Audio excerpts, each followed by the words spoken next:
When it comes to Scottish independence, they don't come more enthusiastic than the people of Dundee. At least that was the case in 2014. 57% voted yes in the referendum, the highest in the country. And they're proud of their industrial past, in pride of place on the dockside, the Discovery. The ship took Captain Scott and Ernest Shackleton on the first expedition to the Antarctic more than a century ago. This is our man, John. The new First Minister was in Dundee today as part of his journey to deliver an independent Scotland. Scenes close by, evidence of how passionate both sides still take this issue. 4 pro-union demonstrators got short shrift from SNP members. Can I tell you that it is the honour of my life to be here as the new leader of the SNP. And you may have picked up, there's been a few challenges in the first 12 weeks. One such challenge, the search of the home of his predecessor, Nicola Sturgeon, and her subsequent arrest as part of the police investigation into SNP finances.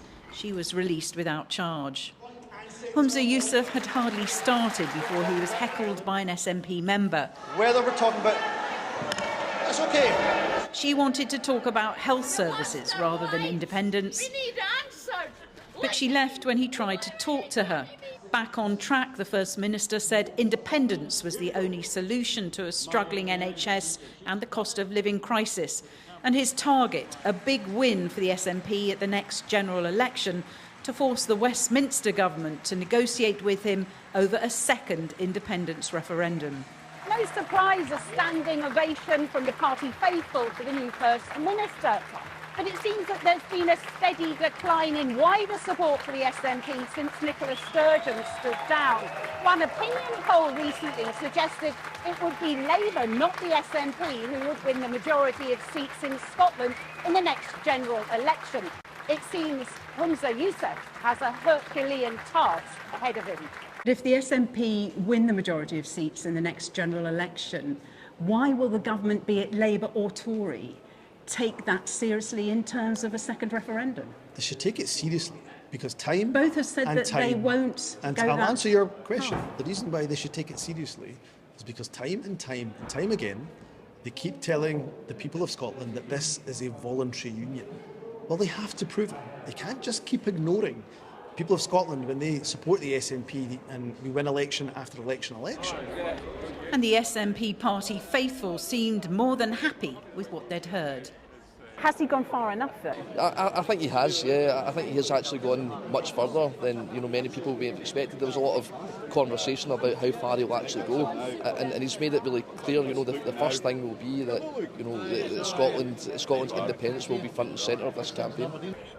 How hard, though, is it to sell independence when people are struggling with the cost of living crisis? Absolutely easy, because that crisis has been caused by the stupidity and the greed of our Westminster government, and the only way we can get away from that is not through Stammer and that nonsense, it's through independent Scotland. But ultimately, it's people like this woman who the SNP will have to convince. She works as a manager in the NHS, has always backed the SNP, but is now thinking of voting Labour. I just think that you don't see what you get in the tin with a politician, and that disappoints me. I would prefer them to be open and honest about what is happening in the world and what is happening in the country, and I'm not sure that happens. Is Scottish independence something you support? It is something I supported in the past, and now, to be honest, I don't know. There may be no date yet for a general election, but the SNP now plans a summer campaign to try to win hearts and minds.